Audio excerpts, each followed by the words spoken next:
কদমতলার Jibanjyoti club তারা তাদের পুজোর আয়োজনে বিভিন্ন বিষয় তারা তুলে ধরেছেন, যে বিষয়ের মাধ্যমে মানুষের কাছে তারা বার্তা দিতে চান।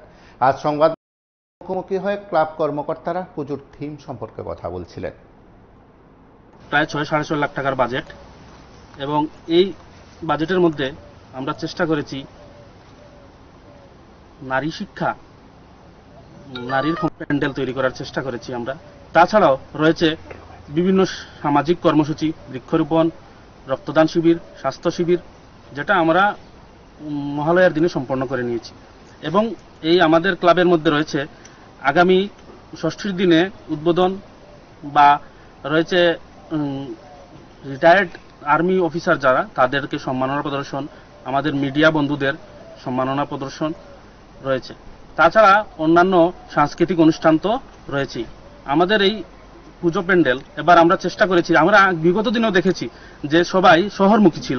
আমরা ত্রিপুরা আসাম সীমান্তে কদমতলার এই পূজা প্যান্ডেলের মধ্যে আমরা আশাবাদী যে অনেক হাজার হাজার মানুষ আসবে, এবং ধর্মনগর থেকে মানুষ এখানে আসবে। কারণ আমাদের এখানে গ্রামীণ পূজার গ্রামীণ যে ঐতিহ্য, সেই গ্রামীণ ঐতিহ্য ধরে রাখার চেষ্টা করেছি আমরা। মানুষের মনে অনেক উচ্ছ্বাস রয়েছে।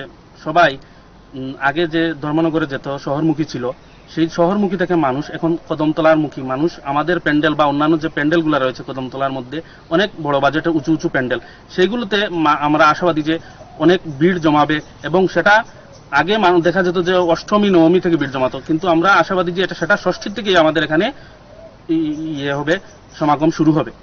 আমাদের যে প্যান্ডেলটা রয়েছে, প্যান্ডেলটাও রয়েছে আমাদের স্থানীয় শিল্পীদের দ্বারা নির্মিত কাল্পনিক প্যান্ডেলটা। সাংস্কৃতিক অনুষ্ঠানের মধ্যে আমাদের এই গ্রামের কচিকাচা বা যারা আছেন সবাইকে নিয়ে সাংস্কৃতিক অনুষ্ঠান। তাছাড়া রয়েছে এই বাউল সঙ্গীত রয়েছে, পদাবলী কীর্তন রয়েছে।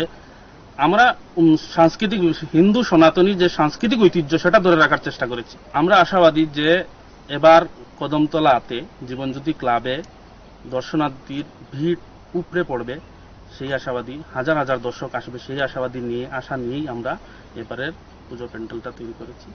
নিঃসন্দেহ যে পাল্লা দেবে, এবং এই বছর না, আমরা প্রত্যেক বছর আগামী দিনগুলোতে চেষ্টা করবো যে শহরের সাথে পাল্লা দিয়ে যাতে শহরের মানুষ আমাদের ক্লাব বা আমাদের এই সেই গ্রামের পুজো দেখতে আসে, সেই অনুযায়ী আমরা চলার চেষ্টা করব, এবং বৃহত্তর প্যান্ডেল তৈরি করার লক্ষ্যে আমরা এগিয়ে যাওয়ার চেষ্টা করব। আপনারা শুনলেন সেখানে ক্লাবের তরফে পুজো আয়োজনের ভাবনায় তাদের বক্তব্য। এই ক্লাব উদ্যোক্তারা বা পুজো উদ্যোক্তারা সংশ্লিষ্ট সকলকে আহ্বান রেখেছেন পুজোর দিনগুলোতে তাদের ক্লাবে আসার জন্য।